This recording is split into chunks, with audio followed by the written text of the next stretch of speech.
Finalis ajang pencarian bakat Indonesian Idol, Windy Yunita Bestari Usman alias Windy Idol, kembali diperiksa tim penyidik Komisi Pemberantasan Korupsi. Windy naik ke lantai 2 Gedung Merah Putih KPK pada pukul 10.39 waktu Indonesia Barat. Ia mengenakan baju dan celana kargo berwarna putih. Penyanyi itu membawa tote bag berwarna biru, tas selempang, dan dokumen di tangannya. Juru bicara Penindakan dan Kelembagaan KPK Ali Fikri mengatakan Windy diperiksa dalam kapasitasnya sebagai saksi.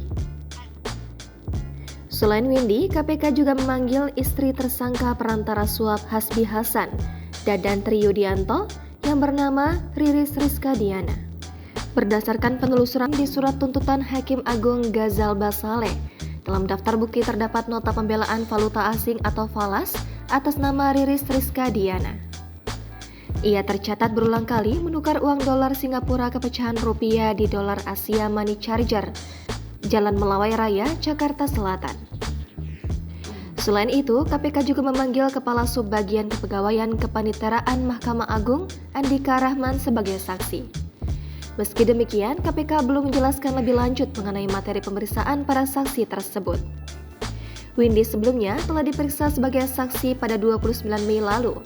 Ia diduga menerima aliran dana hasil korupsi dari Hasbi Hasan. Selain itu, Windy juga diduga mengelola salah satu aset milik Hasbi Hasan di Jakarta Selatan. Namun demikian, Windy membantah terlibat dugaan suap pengurusan perkara di MA, termasuk isu bahwa dirinya menjadi penghubung antara pihak yang kini berperkara.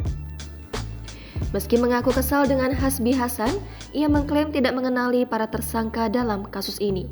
Dalam perkara ini, KPK menduga Hasbi Hasan menerima suap untuk mengkondisikan persidangan kasasi perkara pidana Ketua Pengurus Koperasi Simpan Pinjam Budiman Gandhi Suparman.